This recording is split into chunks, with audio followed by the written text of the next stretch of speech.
Assalamualaikum warahmatullahi wabarakatuh. Alhamdulillah rabbil alamin wassalatu wassalamu ala sayyidina Abdillah wa ala alihi washabihi wa mawalah wa la haula wa la quwwata illa billah. Asyhadu an la ilaha illallah wa asyhadu anna Muhammadan abduhu wa rasuluhu la nabiyya ba'da. Nama saya Andika Putra Vesia, Prodi HKI 2A. Baik, di sini saya akan menjelaskan mengenai materi yang keempat, 5, dan 6. Materi yang keempat yaitu membahas sunnah dan kedudukannya dalam menetapkan hukum. Yang pertama adalah kehujahan sunnah. Kaum muslimin telah sepakat bahwa apa saja yang berasal dari Rasulullah berupa perkataan, perbuatan, atau persetujuan dalam urusan syariat atau urusan kepemimpinan dan kehakiman, dan ia nukil kepada kita dengan menjadi sumber syariat yang mana para mujtahid menyimpulkan darinya berbagai hukum syariat yang berkaitan dengan perbuatan para mukallaf. Sunnah Nabi adalah pokok nomor 2 dari pokok-pokok dalil syariat. Kedudukannya tetap berada setelah Al-Quran. Ia wajib diikuti sebagaimana wajibnya mengikuti Al-Quran. Banyak perkara yang menunjukkan kehujahan sunnah, diantaranya yaitu nas-nas dalam Al-Quran. Allah telah memerintahkan untuk mengikuti Rasulnya dan menaatinya, sebagai firman Allah yang di dalam Al-Quran pada surat Al-Ashr ayat 7, yang artinya apa yang diberikan Rasulullah kepadamu maka terimalah, dan apa yang dilarangnya bagimu maka tinggalkanlah. Dan Allah menjadikan semua hal di atas termasuk dari pokok-pokok keimanan. Allah berfirman, yang artinya maka demi Rabbmu maka mereka tidak beriman hingga mereka menjadikan kamu hakim terhadap perkara yang mereka perselisihkan. Kemudian mereka tidak merasa dalam hati mereka sesuatu keberatan terhadap putusan yang kamu berikan, dan mereka menerima dengan sepenuhnya. Quran surat An-Nisa ayat 62. Dan di dalam ayat lain Allah dan menjelaskan hal di atas termasuk dalam pokok-pokok keimanan, menjelaskan dalam firman-Nya. Dan sekarang masuk yang kedua, yaitu amal para sahabat. Para sahabat pada masa kehidupan Rasulullah senantiasa mengerjakan perintah dan menjauhi larangannya. Mereka tidak membedakan antara hukum yang Allah wahyukan di dalam Al-Quran dan hukum yang bersumber dari Rasulullah SAW. Allah berfirman, "Wa ma yantiqu 'anil hawa in huwa illa wahyu yuha." Artinya, dan tidaklah yang diucapkannya itu Al-Quran menurut kemauan hawa nafsunya. Ucapannya itu tiada lain hanyalah wahyu yang diwahyukan kepadanya. Surat An-Najm ayat 3-4. Begitu pula yang mereka lakukan setelah wafatnya Rasulullah SAW. Mereka melihat kepada kitabullah untuk mencari hukum atas permasalahan di dalamnya. Jika mereka tidak menemukannya di dalam kitabullah, maka mereka kembali kepada sunnah Rasulullah SAW. Yang ketiga, melaksanakan perintah-perintah Allah yang bersifat global berdasarkan cara yang telah dijelaskan dan dirincikan oleh Rasulullah SAW. Di dalam Al-Quran telah banyak disebutkan nas-nas yang bersifat global, yang mana nas-nas tersebut mengandung perintah Allah kepada manusia. Al-Quran sendiri tidak menjelaskan tata cara dalam melaksanakan perintah tersebut, seperti kewajiban sholat, zakat, puasa, dan haji. Allah berfirman, "Wa aqimus sholata wa atuz zakah." Dan dirikanlah sholat, tunaikanlah zakat. Quran surat An-Nur ayat 56. Dan ada juga, ya ayyuhalladzina amanu kutiba alaikumussyam, yaitu perintah tentang puasa, yang artinya, hai orang-orang yang beriman, diwajibkan atas kamu berpuasa. Quran surat Al-Baqarah ayat 183. Jika saja sunnah-sunnah yang berisi penjelasan ini tidak menjadi hujah bagi kaum muslimin yang wajib diikuti, maka mereka tidak mungkin dapat melaksanakan sebagai perintah dan kewajiban yang terdapat di dalam Al-Quran serta mengikuti hukum-hukumnya. Dengan ini, maka dapat ditetapkan bahwa sunnah-sunnah Rasulullah SAW yang sahih, yang bersangkutan dengan tasyri', menjadi hujah yang wajib diikuti jika wajib mengikuti Rasulullah dikarenakan beliau sebagai seorang utusan, baik menjelaskan hukum Islamnya yang dapat di dalam Al-Quran maupun ia merupakan hukum baru yang bersumber dari Sang Masyhum yang telah Allah berikan kepadanya kewenangan dalam menjelaskan dan menyampaikan. Lanjut ke hubungan sunnah dengan Al-Quran dari segi hukum-hukum yang terkandung di dalamnya. Hukum-hukum yang terdapat di dalam sunnah, ada kalanya ia menetapkan hukum-hukum yang terdapat di dalam Al-Quran, atau menjelaskan atau menetapkan hukum yang baru yang tidak dibahas di dalam Al-Quran, dan sunnah tidak lepas dari salah satu dari 3 hal tersebut.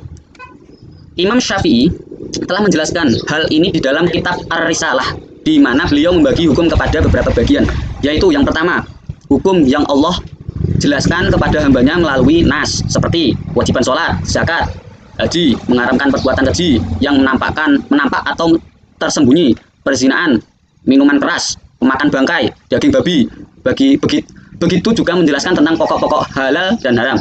Nah, masuk yang kedua, hukum di dalam Al-Quran yang bersifat global. Kemudian Rasulullah SAW merincikannya melalui sunnah qauliyah, perkataan, dan amaliyah, yaitu perbuatan, seperti rincian waktu-waktu sholat, jumlah rokaatnya, berzakat, waktu mengeluarkannya, dan jenis-jenis harta yang wajib dikeluarkan zakatnya. Begitu juga hukum-hukum seputar puasa, tata cara ibadah haji, menyembelih hewan, berburu jenis-jenis hewan yang boleh dimakan maupun yang diharamkan, hukum pernikahan dengan segala perinciannya, hukum jual beli, dan hukum pidana yang bersifat global di dalam Al-Quran.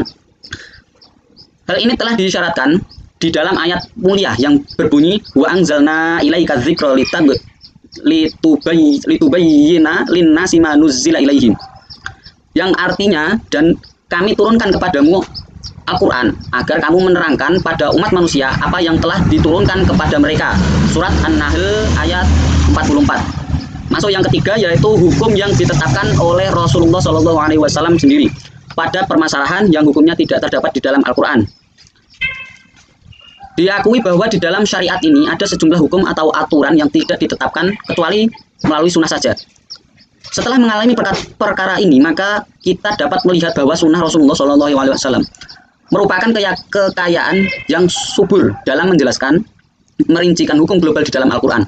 Mengkhususkan hukum, menetapkan hukum yang belum dibahas di dalam Al-Quran, ia adalah materi agung yang mampu memberi apapun pada fikih Islam dan membangun unsur-unsur hukum syariat. Siapa saja yang menerima apa yang datang dari Rasulullah, maka ia telah menerima apa yang datang dari Allah. Karena Allah mewajibkan ketaatan kepada Rasulnya dan tidak diperbolehkan bagi seorang muslim yang mengetahui kandungan isi Al-Quran dalam sunnah untuk mengerjakan sesuatu yang bertentangan dengan salah satu dari keduanya. Masuk ke hadis mutawatir dan ahad. Mutawatir, dari segi sanad, hadis dapat dibagi menjadi dua bagian pokok, yaitu al-mutawatir dan al-ahad. Perlu kita ketahui, al-mutawatir adalah hadis yang diriwayatkan oleh banyak perawi yang lazimnya mereka terhindar dari melakukan dusta mulai dari awal hingga akhir sanad, dan mereka semua bersandar kepada panca indera. Jumlah jalur dalam periwayatan ini tidak ada batasannya. Acuan yang dianggap dalam masalah ini adalah hendaknya jumlah para perawi pada tiap tobakoh atau tingkatan cukup untuk dipercaya dan hati merasa tenang dengan jumlah tersebut. Serta mustahil kemungkinan terjadi kesepakatan mereka semua untuk berdusta kepada apa yang mereka riwayatkan. Disertai menyandarkan meriwayatkan apa pada panca indera seperti pendengaran atau menyaksikan. Al-Mutawatir menginformasikan ilmu yang sangat penting. Tidak seorang pun mengetahui sunnah periwayatan yang mengetahui syarat mutawatir, melainkan ia mendapatkan rasa yang yakin pada dirinya atas kebahasannya serta kebenaran apa yang dikandung olehnya. Oleh sebab itu, wajib hukumnya mengamalkan hadis mutawatir tanpa harus mencari status para perawinya. Dan menurut pendapat yang paling benar adalah tidak ada batasan tertentu dalam menentukan hadis mutawatir. Tidak ada batasannya. Al-Mutawatir sendiri terbagi menjadi mutawatir lafzi dan maknawi. Mutawatir lafzi adalah mutawatir yang memenuhi persyaratan mutawatir dengan disertai kesepakatan para perawi dalam lafadznya tentang satu kejadian tertentu. Contohnya lafadz mangka sebarang ya muta'ammadan falyatabawwa maq'adahu minan nar, yang artinya barang siapa secara sengaja berdusta atas namaku maka bersiaplah menempati tempat duduknya di dalam neraka. Sementara mutawatir maknawi adalah sekelompok perawi yang meriwayatkan sebagian macam kejadian yang mereka temukan. Dalam kejadian tersebut memiliki inti yang sama. Di dalam mustahil kemungkinan terjadi kesepakatan mereka. Contohnya adalah hadis-hadis yang berbicara tentang mengangkat tangan ketika berdoa, di mana telah diriwayatkan tentang mengangkat tangan sekitar 100 hadis dari Rasulullah yang menyebutkan bahwa beliau mengangkat kedua tangan beliau pada saat berdoa. Namun hadis-hadis tersebut berbicara tentang kejadian yang berbeda, yang mana setiap peristiwa diriwayatkan dengan lafaz yang tidak sama. Kesamaan itu hanya berada pada inti periwayatan, yaitu mengangkat kedua tangan ketika berdoa, dan kesamaan inti perawinya ini mencapai derajat mutawatir jika semuanya dikumpulkan menjadi satu. Di antara hadis-hadis yang mutawatir adalah hadis tentang membasuh di antara kedua sandal saat berwudu, tentunya kan, mengangkat kedua tangan dalam sholat. Hadis tentang diturunkannya Al-Quran dengan 7 huruf, yaitu kullu kullu ma yassarun lima khuliqalahu, dan hadis-hadis lainnya tentunya. Setelah mutawatir pasti ada yang ahad. Nah, hadis yang ahad perlu kita ketahui, hadis ahad adalah hadis yang tidak memenuhi syarat hadis mutawatir dan ia dikategorikan menjadi masyhur, aziz, dan gharib. Arti kata ahad sendiri yaitu satu. Dalam kategori ini yaitu masyhur pengertiannya menurut para ahli hadis adalah hadis yang memiliki jalur lebih dari 2 dan tidak mencapai jalur yang dimiliki oleh mutawatir. Para ahli fikih menamakan dengan al-mutawatir al-musfidah karena dalam ketenarannya ia al-mutafid diambil dari istilah fadlul ma, air meluap. Kedangkalan istilah al-masyhur dimaksudkan untuk hadis yang tenar di antara lisan manusia, baik ketenaran tidak di antara para ahli fikih, ahli usul fikih, ahli nahwu maupun masyarakat secara umumnya. Walaupun hadis tersebut hanya diriwayatkan oleh satu perawi saja atau bahkan tidak memiliki sanad. Oleh karena itu, ketenaran tersebut hadis tidak menunjukkan kesohihan hadis tersebut dan ia bisa saja pada hakikatnya dhaif ataupun palsu. Sementara kalangan Hanafiyah mengkhususkan istilah al-masyhur untuk hadis yang aslinya ahad tetapi ia mutawatir pada qurun kedua dan ketiga seperti hadis innamal a'malu binniyat. Mereka mengategorikan hadis ini sebagai hadis mutawatir dan ahad.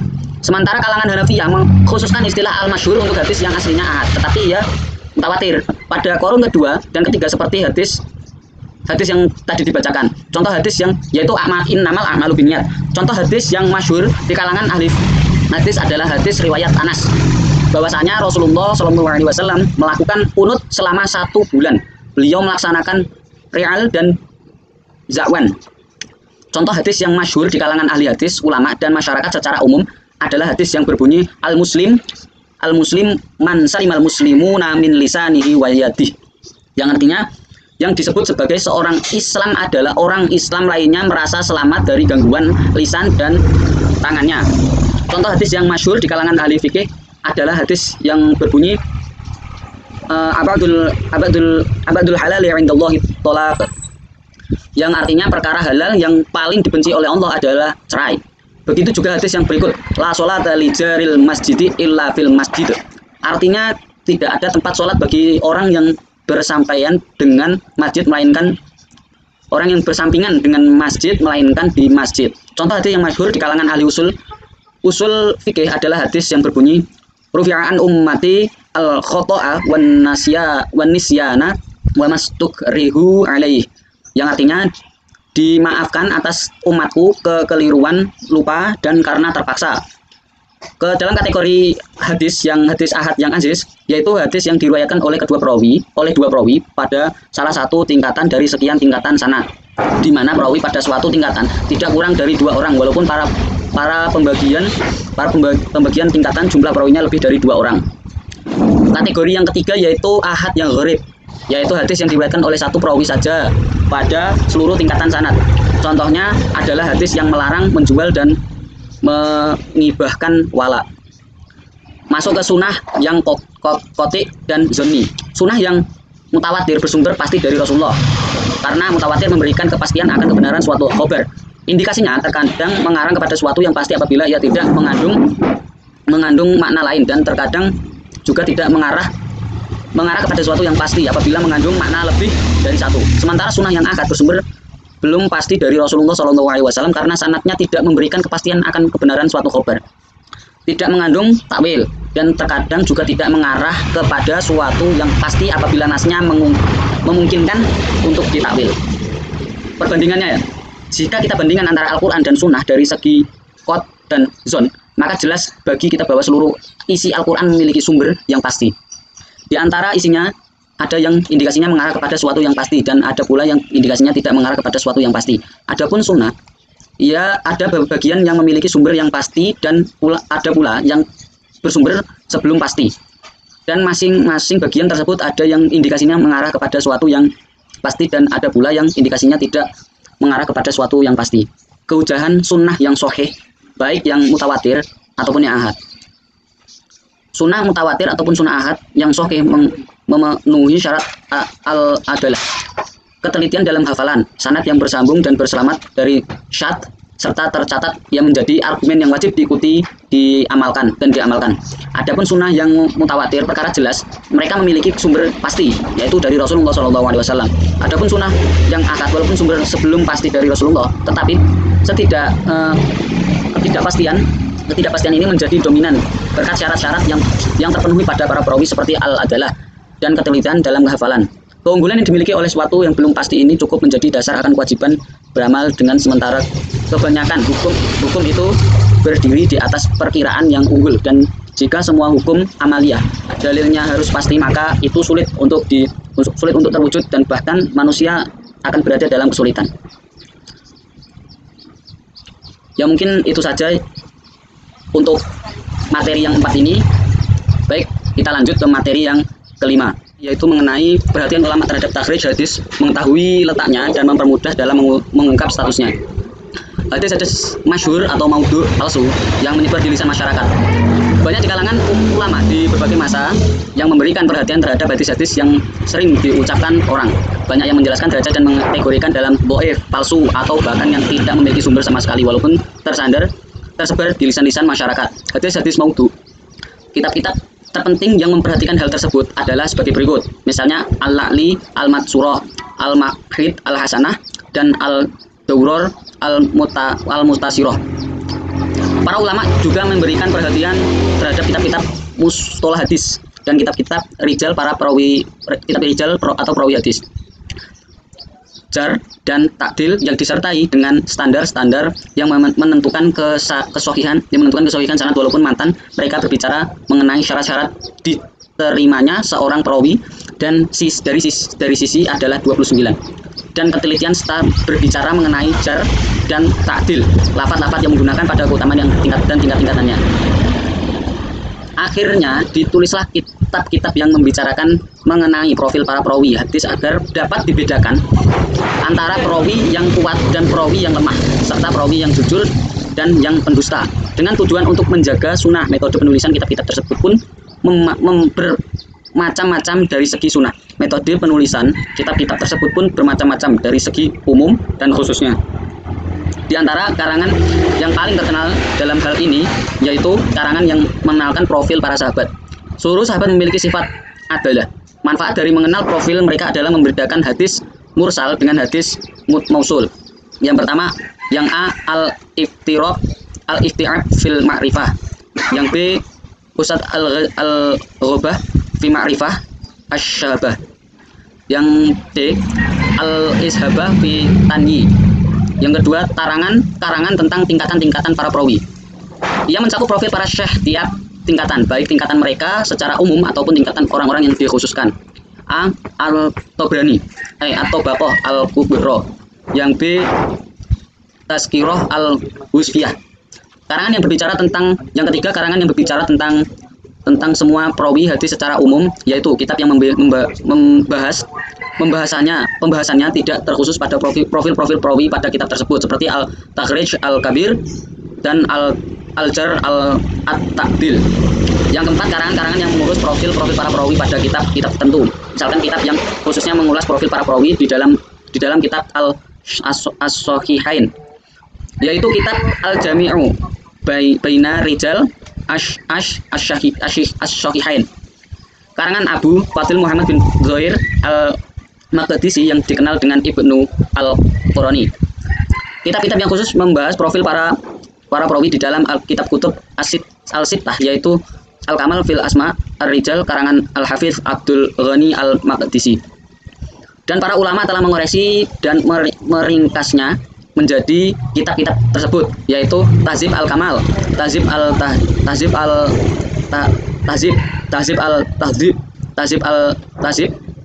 dan kelima bernama Khulasah Tahzib. Yang kelima, karangan-karangan yang mengulas profil para perawi istiqoh saja. Yang penting terkenal adalah kitab-kitab Al-Tariqat karangan Muhammad bin Ibn Al-Busti. Karangan-karangan yang mengulas profil para perawi dhaif saja dan paling terkenal adalah Al-Du'af Al-Kabir karangan Imam Bukhari, Al-Du'af Al-Shaghir karangan Imam Bukhari, Al-Du'af Al-Matrukun karangan Imam An-Nasai, dan yang lain-lain.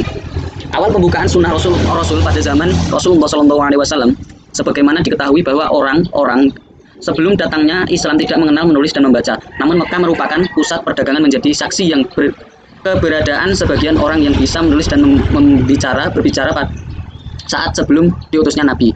Meskipun sebagian sejarah mencatat bahwa jumlah mereka hanyalah belasan orang, bagaimana di Madinah juga terdapat segelintir orang yang bisa menulis dan membaca. Inilah maksud dari istilah yang sering diungkapkan dalam mensifati orang Arab bahwa mereka adalah kaum ummiyah. Banyak riwayat yang menerangkan bahwa penduduk Mekah yang ahli menulis jumlahnya lebih daripada penduduk Madinah yang menulis. Hal ini ditunjukkan oleh sikap Rasulullah SAW terhadap penduduk Mekah yang menjadi tawanan pasca perang Badar, di mana beliau memberikan pilihan kepada mereka untuk menebus diri mereka masing-masing dengan mengajarkan membaca dan menulis kepada 10 anak Madinah. Pada saat Rasulullah SAW masih hidup, para penulis wahyu yang jumlahnya sekitar 40 orang, mereka adalah penduduk asli Mekah, sebagaimana telah disebutkan nama-nama mereka oleh pengarang kitab atau Retib al-Idariyah.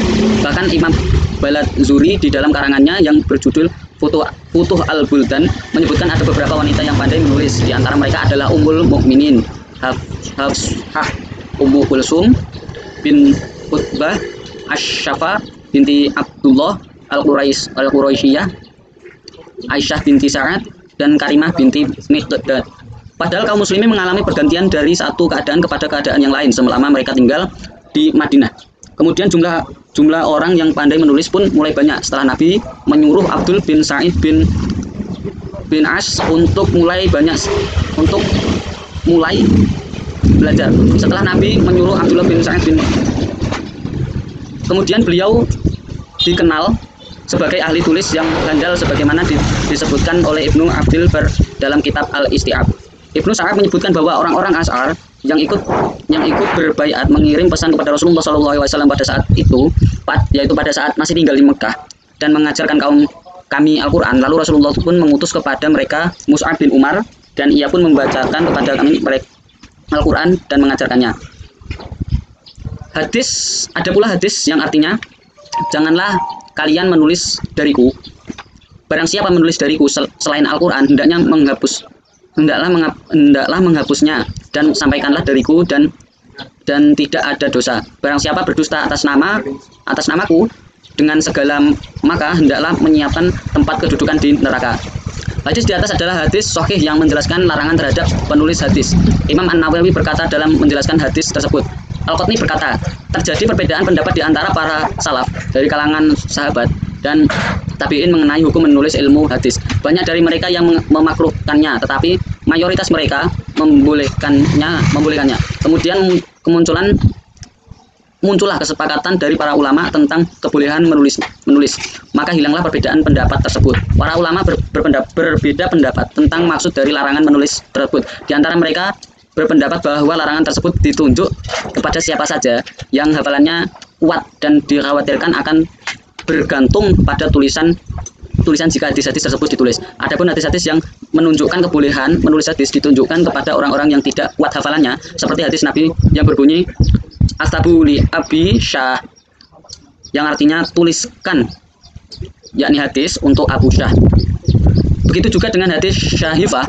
Ahli hadis ini terdapat dalam kitab Al-Amru bin Hamzah yang menyakup kewajiban-kewajiban sunnah-sunnah dan tebusan. Juga hadis terdapat dalam kitab Al-Sodaqah wal Nusuk Az-Zakah yang dibawa oleh Anas Al-Burain saat diutus oleh Abu Bakar. Hadis Abu Hurairah yang berbunyi bahwa Abdullah bin Amr bin As dahulu menulis hadis sedangkan aku tidak menulisnya. Ada juga yang berpendapat bahwa Nabi melarang untuk menulis hadis beserta Al-Quran dalam satu halaman agar kedudukannya tidak tercampur sehingga memunculkan kesamaran bagi pembaca di saat membacanya. Di saat wahyu mulai banyak yang turun dan dihafalkan oleh banyak sahabat, dan di saat tidak ada rasa kekhawatiran percampuran hadis dengan Al-Quran, maka Rasulullah memberikan izin khusus kepada sebagian sahabat untuk menulis hadis agar tulisan tersebut dapat membantu mereka untuk menambah kekuatan hafalan jika mereka khawatir akan lupa. Sementara hafalan mereka belum terlalu melekat kuat di otak mereka, barangkali yang diberi izin khusus tersebut adalah orang yang sangat kuat hafalannya. Dengan ini akhirnya terwujud titik temu antara nas-nas yang saling bertentangan, yaitu antara nas yang melarang dari penulisan hadis sahih yang bertentangan, yaitu antara nas. Setelah generasi Islam pertama berlalu, terjadilah kesepakatan kesepakatan atas diperbolehkannya menulis hadis. Ibnu As-Solah berkata, kemudian pendekatan tersebut selesai dan kaum muslimin bersepakat atas bolehnya menulis hadis. Kalaulah bukan karena penulisan hadis di dalam kitab-kitab, maka saya hadis tersebut tidak akan didapatkan pada generasi-generasi terakhir. Abdullah bin Amru mengungkap agung as-Sahifah tersebut sehingga ia berkata, aku tidak suka untuk hidup kecuali karena dua hal, yaitu sodikoh dan wat sodik dan wat sodikoh adalah lembaran-lembaran yang kualitas padanya hadis-hadis dari Rasulullah Shallallahu Alaihi Wasallam. Sementara wat adalah tanah yang disedekahkan oleh Amr bin As yang nama dahulu mengurus tanah tersebut. Sebagaimana diketahui bahwa Ibnu Abbas banyak menulis hadis-hadis Rasulullah Shallallahu Alaihi Wasallam pada lembaran-lembaran papan yang selalu ia bawa pada saat menghadiri majelis-majelis ilmu, dan murid beliau Sa'ad bin Jubair menulis darinya apa yang ia didiktekan kepadanya, dan akhirnya Sahifah Ibnu Abbas menjadi terkenal dan menggunakan di kalangan kaum muslimin. Bahkan mereka silih berganti dalam meriwayatkannya dan menyalinnya pada kitab-kitab tafsir, meskipun Sahifah tersebut tidak diambil secara keseluruhan. Allah berfirman, la'anallahu man dzabaha li ghairillah, yang artinya Allah melaknat orang yang mempersembahkan sembelihan untuk selain Allah. Imam Ahmad juga meriwayatkan bahwa Thariq bin Syihab berkata, Imam, aku pernah melihat Ali sedang berkhutbah di atas mimbar. Saat itu aku mendengarnya berkata, demi Allah, kami tidak memiliki kitab untuk kami bacakan kepada kalian selain kitabullah dan Sahifah ini. Di dalamnya terdapat kewajiban untuk bersedekah. Ijtihad, masuk ke ijtihad Rasulullah Shallallahu Alaihi Wasallam. Dakwah Rasul berdasarkan pada mentauhidkan Allah dan melepaskan diri dari kesyirikan, sehingga urusan manusia lulus di atas ibadah murni kepada Allah. Itulah seruan pada Rasul pada rangkaian dakwah mereka yang menerangi seluruh aspek kehidupan manusia. Di antara hal penting dalam dakwah tersebut adalah mendekatkan kaum muslimin untuk tunduk kepada apa saja yang datang dari Allah. Allah berfirman, laqad kana lakum fi rasulillahi uswatun hasanah liman kana yarjullaha wal yawmal akhir wa dzakarallaha katsira. Yang artinya, sesungguhnya telah ada pada diri Rasulullah itu sendiri landasan yang baik bagimu, yaitu bagi orang yang mengharap rahmat Allah dan kedatangan hari kiamat, dan dia banyak menyebut Allah. Quran surat Al-Ahzab ayat 21. Masuk ke yang ijtihad para sahabat pada masa Rasulullah. Rasulullah Shallallahu Alaihi Wasallam telah menyetujui Mu'adz atas ijtihad yang ia lakukan pada permasalahan yang tidak dia dapatkan pada nas dari Allah maupun Rasulnya. Diriwayatkan dari beberapa sahabat Mu'adz bahwa Rasulullah Shallallahu Alaihi Wasallam berkata kepadanya pada saat beliau mengutusnya ke Yaman, apa yang akan engkau perbuat jika hukum yang terdapat dalam kitabullah?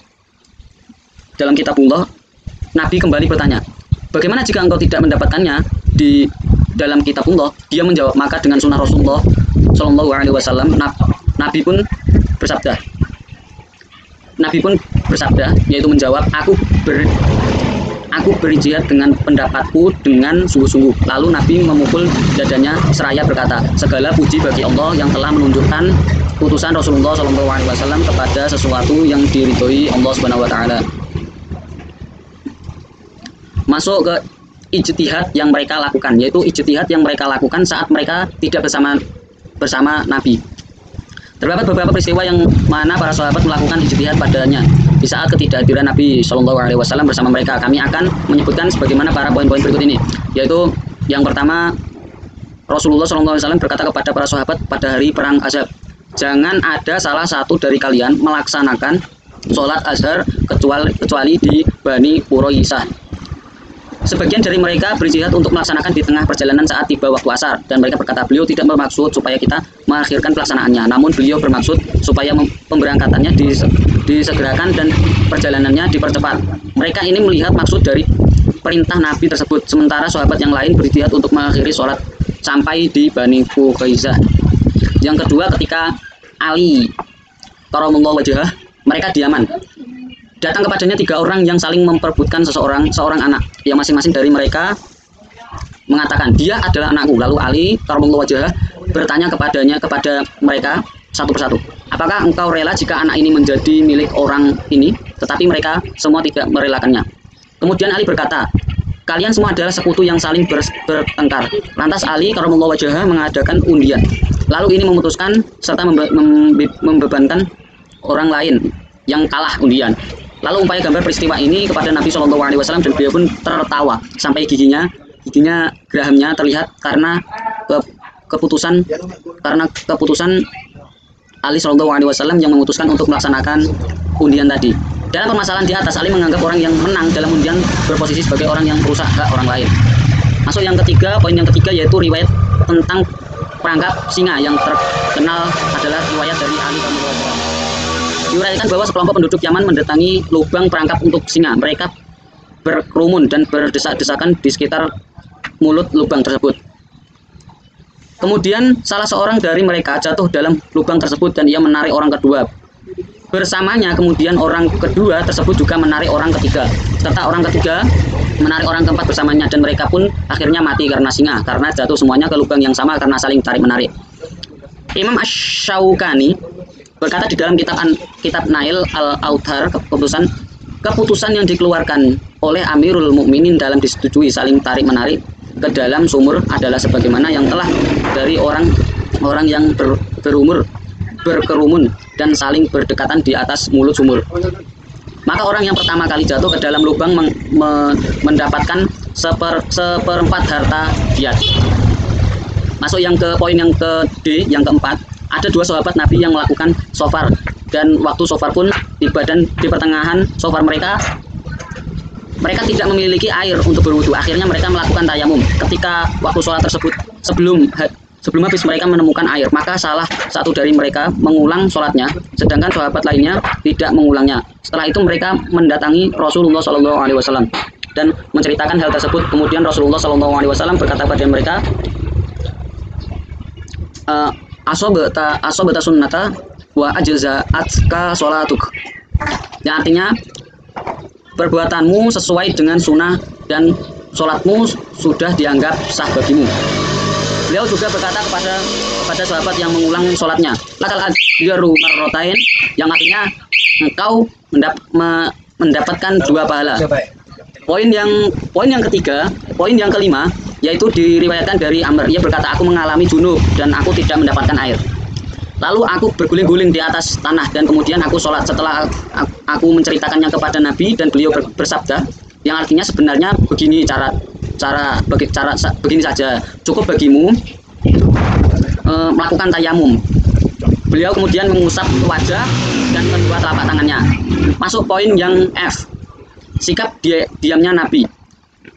Sahabat yang meruqyah dengan bacaan Al-Fatihah dan mengambil upah darinya. Imam Bukhari meriwayatkan dari Abu Sa'id Al-Khudri, ia berkata pernah beberapa sahabat melakukan safar sehingga mereka tiba di sebuah desa dan beristirahat, dan mereka pun meminta kepada penduduk desa tersebut untuk melayani mereka, tetapi penduduk tersebut enggan melakukannya. Kemudian pemimpin desa tersebut terkena sengatan, maka mereka pun berusaha dengan segala macam usaha untuk menyembuhkannya, tetapi sedikit pun tidak membuahkan hasil. Seorang dari mereka pun berkata, bagaimana jika kalian mendatangi mereka yang bersinggah? Barangkali mereka memiliki sebagian obat. Akhirnya mereka pun mendatangi para sahabat tersebut dan berkata, sesungguhnya pemimpin kami terkena sengatan. Apakah anda di antara kalian yang bisa menyembuhkan? Sebagian sahabat menjawab, ya, tetapi kami tidak akan memberikannya kecuali jika kalian menjanjikan upah bagi kami. Mereka pun sepakat untuk memberikan sekumpulan kambing. Maka sebagian sahabat berangkat menuju tempat pemimpin mereka dan membacakan Alhamdulillahirabbil alamin. Kemudian reaksi pemimpin tersebut seperti orang yang lepas dari sebuah ikatan. Kemudian ia pun pergi dengan kondisi sudah sembuh dan dari sakitnya. Masuk yang kedua yaitu ijtihad yang mereka lakukan saat Nabi berada di hadapan mereka. Ada beberapa peristiwa yang mana para sahabat berijtihad pada saat Nabi hadir di dalam mereka. Di antaranya adalah sebagai berikut.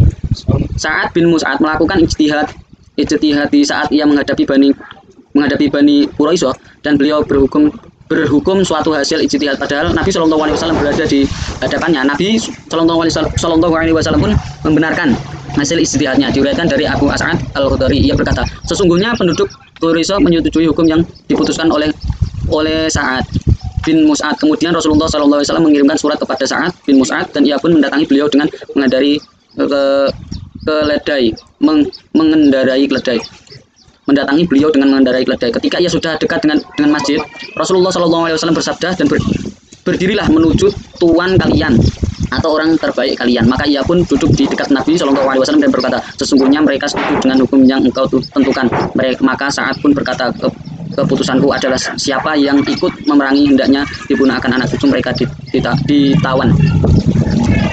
Contoh yang lain, seperti Imam Ahmad meriwayatkan dari Abdul bin Amr bin As, ia berkata, telah datang kepada Rasulullah dua orang yang saling bermusuhan untuk mencari keputusan hukum. Lalu beliau berkata kepada Amr, selesaikanlah permasalahan mereka berdua, wahai Amru. Maka Amru menjawab, engkau lebih berhak daripada aku untuk melakukan, wahai Rasulullah. Beliau bersabda lagi, meskipun engkau begitu, Amru kembali berkata, apa yang aku dapatkan jika aku telah menyelesaikannya? Nabi pun bersabda, in anta qadaita bainahuma fa asabtal qada'a falakal asyru hasanah wa in anta ajtahadta fa akhtata falakal hasanah. Yang artinya, jika engkau menyelesaikan perkara dan keputusanmu benar, maka engkau mendapatkan 10 kebaikan, dan jika engkau berijtihad tetapi keliru, maka engkau mendapatkan 1 kebaikan. Ciri-ciri masuk ke dalam ciri-ciri khas tasyri' dalam Al-Quran dan Sunnah. Yang pertama, al-ma'ruf dan mungkar. Syariat Islam tujuan membangun kehidupan manusia yang ma'ruf dan menjauhkan diri dari yang mungkar. Oleh karenanya, dakwah Islam berdiri atas seruan kepada yang ma'ruf dan mencegah dari sesuatu yang mungkar. Ma'ruf adalah kebenaran yang sesuai dengan fitrah, di mana Allah menciptakan manusia di atasnya, dan kebaikannya diakui di dalam Islam. Ma'ruf terbagi kepada beberapa tingkatan, yaitu wajib, mandub, mubah, haram, makruh. Syarat-syarat memiliki cakupan yang luas. Hukum taklifi yang berkaitan dengan ma'ruf mungkar datang dengan bercakup seluruh dan kehidupan baik dari sisi akidah dan apa yang berkaitan dengannya, perkara-perkara yang ghaib. Yang ketiga, syariat bersifat menyeluruh dan tidak dapat dipindah. Tahukah prinsip-prinsip syariat yang membahas seluruh cabang kehidupan manusia dengan berbagai bentuk, menggambarkan kesatuan yang sempurna dan tidak dapat dipisah-pisahkan. Kesatuan ini dinamakan dengan Islam, di mana sebagian Islam sebagaimana lainnya. Seluruh sisi syariat ini merupakan unsur terbentuknya agama Allah. Oleh sebab itu, mengambil sebagian hukum saja dengan meninggalkan sebagian lainnya, maka Islam tidak akan menanggung dengan meninggalkan sebagian lainnya. Yang keempat, nas-nas dalam syariat dan mencakup kebutuhan manusia. Yang pertama itu qat'i, adalah hukum yang jelas dan pasti. Yang kedua, mustamal, adalah mayoritas perkara yang disebutkan di dalam Al-Quran dan Sunnah. Ya, mungkin itu saja untuk yang materi 5 ini. Baik, kita lanjut ke materi yang 6, yaitu ciri khas penetapan hukum dalam Al-Quran dan Sunnah. Telah kita isyaratkan sebelumnya bahwa tasyri' pada periode Mekah menetapkan fondasi-fondasi dan kaidah-kaidah yang dibangun di atasnya. Tasyri' pada periode Madinah dan tasyri' periode Madinah merincikan hukum-hukum yang dibangun di atas tasyri' periode Mekah. Di sini kami paparkan, baik saya akan memaparkan kepada Anda, kepada yang menonton, sejarah tasyri' untuk pembagian hukum-hukum tersebut. Yang pertama, urusan ibadah, yaitu nas-nas yang terdapat di dalam Al-Quran dan sunnah menunjukkan bahwa penetapan syariat sholat adalah pada awal diutusnya Nabi sebagai Rasul, sebagaimana yang tersirat di dalam surat Al-Muzammil. Ia termasuk surat yang pertama kali diturunkan, yaitu yang bunyinya, ya Bismillahirrahmanirrahim, ya ayyuhal muzammil qumil laila illa qalila nisfahu aw inqus minhu qalila aw zid 'alaihi wa rattilil qur'ana wa tartila inna sanulqi 'alaika qawlan thaqila inna nasyi'atal laila hiya asyaddu wat'aw wa aqwam qila. Yang artinya, hai orang yang berselimut, yaitu Muhammad, bangunlah untuk sholat di malam hari, kecuali sedikit daripadanya, yaitu seperduanya, atau kurangilah dari seperdua itu sedikit, atau lebih dari seperdua itu, dan bacalah Al-Quran itu dengan perlahan-lahan. Sesungguhnya kami akan menurunkan kepada perkataan yang berat.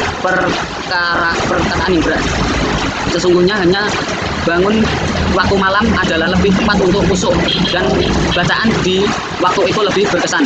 Surat Al-Muzammil ayat 1-6. Kemudian Allah melanjutkan firman-Nya, Inna rabbaka ya'lamu annaka taqulu adna min thulathil laili wa nisfahu wa thuluthahu wa ta'ifatun minal ladzina ma'ak. Yang artinya sesungguhnya Rabbimu mengetahui bahwasanya kamu berdiri sholat kurang dari 2/3 malam atau seper-2 malam atau sepertiganya, dan demikian pula tergolong dari orang-orang yang bersama kamu. Surat Al-Muzammil ayat 20. Maka dari itu, bagian ulama berpendapat bahwa hukum sholat 1 malam penuh pada awal mulanya adalah wajib, kemudian turun keringanan setelah 16 bulan, sebagiannya yang terkandung pada bagian akhir surat tersebut, dengan kewajiban sholat pada sebagian malam saja. Ibnu Jarir dan Ibnu Abi Hatim meriwayatkan bahwa kewajiban sholat malam hanya dikhususkan untuk Rasulullah SAW. Beliau menjalani kewajiban tersebut selama 10 tahun dengan melaksanakan qiyamul lail sesuai yang Allah perintahkan kepadanya. Dan adapun waktu-waktu pelaksanaan sholat 5 waktu yang telah disebutkan antara global di dalam firman Allah, Subhanallahi hina tamsuna wa hina tusbihun wa lahul hamdu fis samawati wal ardi wa hina tusbihun. Yang artinya, maka bertasbihlah kepada Allah waktu kamu berada di petang hari dan waktu kamu berada di waktu subuh, dan baginya lah segala puji di langit, di bumi pada petang hari dan pada waktu zuhur. Quran surat Ar-Rum ayat 17-18. Disebutkan bulan dalam hadis-hadis yang sahih. Beliau bersabda, Jibril pernah mengatakan kepadaku di sisi Ka'bah 2 kali. Pertama kali ia sholat zuhur ketika bayangan seperti tali sandal. Kemudian ia sholat asar ketika panjang bayangan sesuatu sangat dengan benda aslinya. Kemudian sholat maghrib ketika matahari terbenam dan orang-orang yang berpuasa berbuka. Kemudian sholat isya ketika warna kemerahan di langit bilang. Setelah itu ia sholat subuh ketika fajar telah terbit dan makanan jadi haram bagi orang yang berpuasa. Kemudian dasar penetapan syariat bersuci ada di Mekah. Sebagaimana firman Allah yang dalam surat Al-Mudaththir, ia merupakan surat yang pertama kali diturunkan setelah surat Al-Alaq, yaitu wasiya baga fatahhir, dan pakaianmu bersihkanlah. Surat Al-Mudaththir ayat 4. Ada juga di antara ayat yang turun di Mekah adalah la yamassahu illal mutahharun.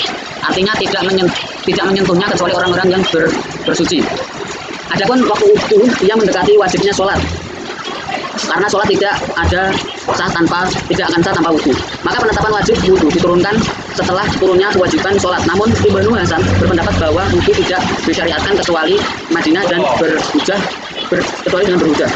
Kemudian sholat Jumat diwajibkan sebelum hijrah, yaitu setelah peristiwa Aqabah, di mana orang-orang berbaiat kepada Rasulullah SAW. Lalu Rasulullah SAW mengutus bersama mereka Mus'ab bin Umar dan pemerintahannya untuk mengajarkan kepada mereka bacaan kala dinamakan sebagai Musri di Madinah.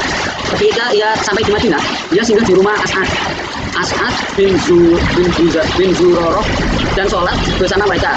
Ia meminta izin kepada Rasulullah SAW untuk melakukan sholat Jumat, dan beliau mengizinkannya. Ia melaksanakannya di Madinah sebelum peristiwa hijrah. Al-Tabrani meriwayatkan bahwa orang yang pertama kali mendirikan sholat Jumat di Madinah adalah Mus'ab bin Umair.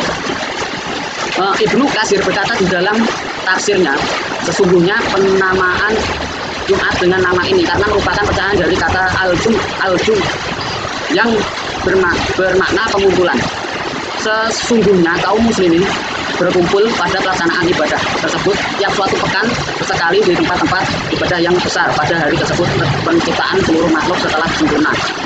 Diriwayatkan pula dari hadis bahwa umat terdahulu telah diperintahkan untuk mendirikannya, tapi mereka tersesat darinya. Orang-orang Yahudi justru memilih hari Sabtu dan mana ia tidak menepati hari penciptaan Adam. Sebagaimana hadis yang diriwayatkan oleh Al-Bukhari dan Muslim dari Abu Hurairah, ia berkata Rasulullah SAW bersabda yang artinya, kita adalah umat yang datang terakhir, namun pertama kali di hari kiamat, meskipun mereka diberi kitab sebelum kita, dan ini adalah hari di mana mereka mendapatkan kewajiban, namun kemudian mereka berselisih di dalamnya. Allah telah memberikan petunjuk kepada kita, maka semua manusia akan mengikuti kita hari ini, besok hari untuk Yahudi dan lusa untuk Nasrani. Lanjut ke penetapan syariat khotbah. Penetapan syariat khotbah adalah pada tahun pertama setelah hijrah, yang pertama kali disampaikan oleh Rasulullah SAW bahwasanya beliau berdiri di hadapan mereka, lalu beliau bertahmid dan memuji dengan pujian yang layak baginya. Kemudian bersabda, yang Ibnu Ishaq berkata, kemudian Rasulullah SAW menyampaikan khotbahnya kepada manusia pada lain waktu. Sesungguhnya segala puji bagi Allah. Aku memujinya dan memohon pertolongannya jika berlindung kepada Allah dari kejahatan di jiwa kita dan keburuan amalia, dan kita barang siapa Allah berikan petunjuk maka kita tidak ada seorang pun yang dapat menyesatkannya. Lanjut ke azan. Disyariatkan pada tahun pertama setelah Hijriah. Azan mendukung lafaz-lafaz yang telah diketahui dalam syarat untuk dikumandangkan pada waktu-waktu sholat guna memberitahu, maksudnya waktu sholat dan seruan untuk melaksanakan sholat berjamaah. Masuk yang kedua, yaitu urusan muamalah. Yang pertama yaitu larangan berbuat curang ketika bermuamalah dalam takaran dan timbangan, termasuk dalam perkara pertama yang berkaitan dengan muamalah setelah hijrah Rasulullah SAW ke Madinah. An-Nisa dan Ibnu Majah meriwayatkan dari jalur Ali bin Husain bin Wahid secara mutasil di Ibnu Abbas. Ia berkata, ketika Nabi tiba di Madinah dan penduduk Madinah merupakan seorang paling buruk dalam menakar, Allah menurunkan firman-Nya, yaitu wailul lil mutaffifin, yang artinya celaka besarlah bagi orang-orang curang. Surat Al-Mutaffifin ayat 1. Kemudian membahas yang kedua, pada tahun keempat setelah Hijriah disyaratkan bagi pemimpin yang adil untuk membagi tanah yang tidak bertuan kepada sebagian rakyat, serta pembagian barang tambang dengan pilihan kasih tanpa adanya hak dan kemaslahatan sebagian yang dilakukan sebagaimana pemimpin hari ini. Itu merupakan kezaliman yang tidak boleh dilakukan. Kemudian musaqah dan muzaroah diriwayatkan pada tahun ke-7 ketika Rasulullah SAW membuat kesepakatan kerja dengan orang Yahudi Quraisy. Diriwayatkan dari Ibnu Umar, ia menuturkan bahwasanya Rasulullah SAW membuat kesepakatan kerja dengan penduduk Khaybar dengan memberikan upah dari setengah hasil tanaman yang berupa buah atau tanaman. Dalam riwayat Muslim dalam hal bahwa Rasulullah SAW menyerahkan kebun kurma kepada orang-orang Yahudi supaya mereka kerjakan dengan biaya mereka sendiri, dengan ketentuan mereka mendapatkan separuh dari hasil tanaman yang mereka hasilkan. Kemudian yang kelima, masuk yang selanjutnya, haramnya menjual khomer, bangkai, babi, dan patung ditetapkan pada tahun ke-8 Hijrah setelah kota Mekah ditaklukkan. Sebagaimana firman Allah, innallaha harrama bai'al khamra wal maitah wal khinzir wal asnam faqalilah. Oh maaf, ini sebagaimana Allah telah menetapkan, sebagaimana Rasulullah telah menetapkan, innallaha harrama 'alal khamri wal maitah wal khinziri wal asnam. Faqala ya Rasulullah, ara'aita shuhumal maitah fa innahu yadlaqiha sukunu wa yudahanu biha juludu wa yastasfahu biha nas. Qala la huwa haram. Tsumma qala ya Rasulullah sallallahu alaihi wasallam, inna dzalika qala Allahu yahud. Innallaha harrama 'alaihi shuhur fa ajmiluhu tsumma ba'u fa'kalu tamanu. Yang artinya sesungguhnya Allah telah mengharamkan penjualan arak, bangkai babi, serta berhala. Lalu beliau bertanya, wahai Rasulullah, bagaimana pendapat Anda tentang lemak bangkai? Sesungguhnya ia biasa digunakan untuk mengecat perahu, menyikat kulit, dan menyalakan lampu. Beliau menjawab, tidak boleh karena ia haram. Beliau menambahkan, semoga Allah melaknat orang Yahudi ketika Allah mengharamkan lemak bagi mereka mencairkannya, kemudian menjualnya dan memakan hasil penjualannya. Lanjut berikutnya, mayoritas hukum seputar akad dan muamalah disyariat pada tahun ke-10 Hijriah. Maka surat Al-Maidah turun, ia termasuk surat yang terakhir diturunkan sedang pada awal tersirat perintah untuk memenuhi akad-akad. Ya ayyuhalladzina amanu aufu bil 'uqud, yang artinya, hai orang-orang yang beriman, penuhilah janji-janji itu. Quran surat Al-Maidah ayat 1. Sebelumnya telah turun larangan yang memakan harta orang lain dengan cara yang batil, sebagaimana di dalam firman-nya, ya ayyuhalladzina amanu la ta'kulu amwalahum bainakum bil batili illa an takuna tajaratan an tarobi minkum, yang artinya, hai orang-orang yang beriman, janganlah kamu saling memakan harta sesamamu dengan jalan yang batil, kecuali dengan jalan perniagaan yang berlaku dengan suku satu sama lain, suka sama suka di antara kamu. Surat An-Nisa ayat 29. Masuk ke yang ketiga, yaitu urusan kehidupan rumah tangga, yaitu Yang pertama, Al-Quran yang turun di Mekah membawa misi untuk menjaga kemaluan dan Rasulullah SAW menghapus pernikahan jahiliyah Islam, memotivasi untuk menikah dan melarang dari tabahul. Hukum-hukum seputar nikah disyaratkan pada awal fase Madinah dan kebanyakan hukum tersebut tercantum di dalam surat An-Nisa yang artinya maka nikahilah wanita-wanita yang kamu senangi. Dan yang kedua, 3 atau 4. Kemudian jika kamu takut tidak akan dapat berlaku adil, maka nikahilah seorang saja, satu saja. Seorang saja atau budak-budak yang kamu miliki. Berikanlah mas kawin mahar kepada wanita yang kamu nikahi, menyerahkan kepada kamu sebagian dari mas kawin dengan senang. Maka makanlah atau ambillah pemberian itu sebagian makanan yang sedap bagi lagi baik akibatnya. Surat An-Nisa ayat 3-4. Yang kedua, Rasulullah mempersaudarakan antara muhajirin dan ansor setelah hijrah. Mereka saling mewarisi karena persaudaraan tersebut dan bukan karena kekerabatan. Pihak muhajirin mewarisi dari pihak al-ansor. Begitu juga sebaiknya pada tahun kedua hijrah turun firman Allah yang menjelaskan hal-hal yang tersebut. Yang ketiga yaitu Allah menetapkan syariat talak, rujuk, khulu dan ibadah pada tahun ketiga hijriah, dan yang mana pada itu turun surat Al-Tolak dan beberapa ayat tentang talak dan iddah dalam surat Al-Baqarah.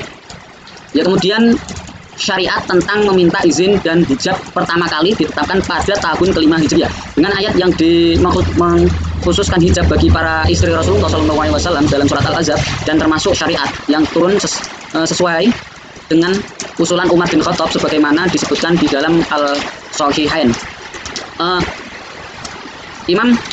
Imam Al-Bukhari meriwayatkan dari Anas bin Malik, ia berkata, tatkala Rasulullah menikahi Zainab binti Jahsy, beliau mengundang orang-orang lalu beliau menjamu mereka dan mereka pun menikmati hidangan tersebut. Kemudian mereka duduk dan berbincang. Lalu beliau mengubah posisi seakan-akan ingin berdiri, namun orang-orang tidak juga berdiri. Ketika beliau berdiri, orang-orang ikut berdiri, tetapi masih ada 3 orang yang duduk. Nabi datang dan hendak masuk ke kamar Zainab, namun orang-orang tadi masih tetap duduk. Setelah itu mereka berdiri dan beranjak pergi. Kemudian yang kelima yaitu ilah yang disyaratkan juga pada tahun kelima Hijriah, di mana turun firman Allah yang artinya kepada orang-orang yang mengilah istrinya diberikan tanggungan 4 bulan. Kemudian jika mereka kembali kepada istrinya, maka sesungguhnya Allah Maha Pengampun lagi Maha Penyayang, dan jika mereka berazam bertetang hati untuk talak, maka sesungguhnya Allah Maha mendengar lagi Maha mengetahui. Quran surat Al-Baqarah ayat 226-227. Kemudian masuk yang ke-6 yaitu pada masa jahiliyah, jihad dianggap sebagai talak dan menjadikan istri haram bagi suaminya. Hingga kemudian jihad disyariatkan pada tahun ke-6 Hijriah dan turun bagian awal dari surat Al-Mujadilah. Masuk yang ke-4 yaitu masalah kejaksaan pidana. Yang pertama, syariat rajam dan perzinaan atas seorang yang muson turun pada tahun ke-4 setelah hijrah, yaitu ketika terjadi peristiwa perzinaan antara lelaki Yahudi dan wanita Yahudi, maka Rasulullah merajam mereka berdua, yaitu ketika muson itu diartikan sudah menikah dan hukumannya rajam, dan ketika muson belum menikah maka hukumannya dicambuk dan diusir dari asalnya. Imam An-Nawawi berkata dalam syarah Sahih Muslim, adapun sabda beliau, Allah telah menetapkan hukum bagi mereka. Beliau memberi isyarat kepada firman Allah, sampaikanlah mereka namun menemui ajalnya, atau sampai Allah memberi jalan lain kepadanya. Nabi Muhammad SAW menjelaskan bahwa ini adalah hukum bagi mereka, dan para ulama berbeda pendapat mengenai ayat ini. Dikatakan bahwa ia adalah ayat yang jelas, sedangkan hadis tersebut adalah sebagian penafsiran baginya. Dikatakan pula bahwa ayat tersebut dihapus dengan ayat yang terletak di bagian awal surat An-Nur. Masuk yang kedua yaitu pada tahun ke-4 juga disyaratkan hukum atas pada bagian akhir hadis Ifki, dan padanya turun firman Allah yang artinya dan orang-orang yang mudah menuduh wanita-wanita yang baik-baik berbuat zina dan mereka tidak mendatangkan 4 orang saksi, maka deralah mereka, dan dengan yang menuduh itu tadi 80 kali tambuhan, dan janganlah kamu terima kasihan mereka buat selama-lamanya, dan mereka itulah orang-orang yang fasik, kecuali orang-orang yang bertobat sesudah itu dan memperbaiki dirinya, maka sesungguhnya Allah Maha Pengampun lagi Maha Penyayang. Surat An-Nur ayat 4-5. Yang ketiga yaitu pengharaman arak ditetapkan secara berangsur-angsur hingga pada akhir keharaman yang ditetapkan secara total. Dan selanjutnya yang keempat yaitu hukum bagi perampok ketetapan pada tahun ke-6 atau ke-7 Hijriah.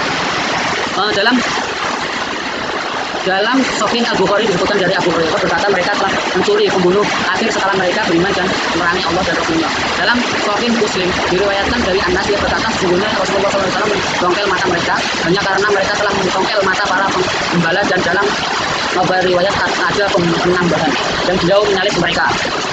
Selanjutnya, penetapan syariat qoihas atau jiwa atau anggota badan adalah pada tahun ke-8 Hijriah.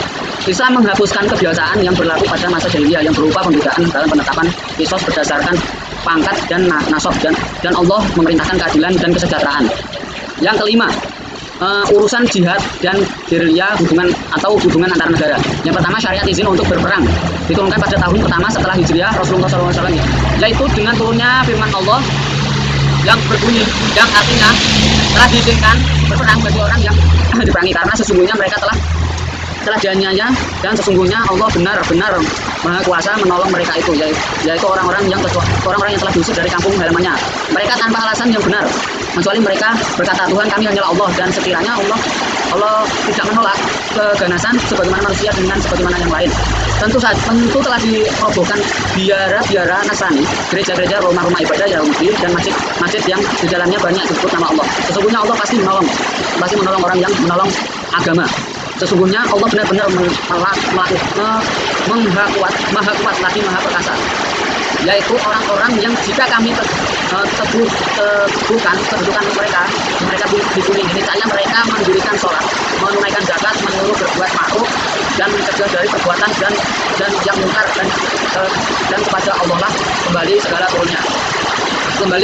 urusannya. Quran surat Al-Hijr ayat 37 sampai 41. Lanjut yang masuk ke perang Badar. Pada masa ini pembelaan ada namanya perang Badar. Perang Badar ini terjadi pada tahun kedua Hijriah dan pada saat itu turun surat Al-Anfal.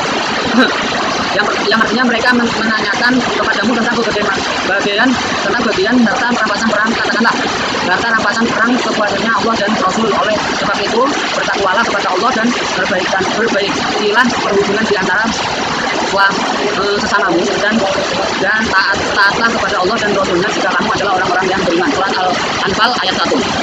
Kemudian yang penelusuran dan ditetapkan hukum yang berkaitan dengan para tahanan sebelum munculnya kekuasaan kaum muslimin adalah pada tahun kedua Hijriah. Begitu juga di Badariyah, yaitu ketika Rasulullah SAW mengajak musyawarah para sahabatnya mengenai para tawanan perang Badar. Umar mengusulkan untuk membunuh mereka dan Abu Bakar mengusulkan untuk memaafkan urusan mereka. Maka Rasulullah mengambil pendapat Abu Bakar. Yang nanti Allah mewajibkan bagi seluruh kaum muslimin agar tidak lari dari satu orang tidak lari jika satu orang dari mereka menghadapi 10 orang dari musuh dan kemudian datanglah keringanan. Yang kelima, ketika Nabi tiba di Madinah, muamalah orang kafir dengan beliau terbagi pada 3 kelompok. Yang pertama, kelompok yang beliau ajak untuk mendamaikan agar mereka tidak memerangi beliau. Kelompok yang kedua, kelompok yang memerangi beliau dan senantiasa menampakkan permusuhan terhadap beliau. Yang kelompok yang ketiga, kelompok yang mendiami beliau. Yang lanjut, mungkin itu saja presentasi yang dapat saya sampaikan. Semoga bermanfaat bagi teman-teman dan bagi yang menonton sekalian. Terima kasih. Saya mohon maaf atas tutur kata saya yang salah saya ucapkan pada presentasi pada pertemuan ini. Saya ucapkan terima kasih.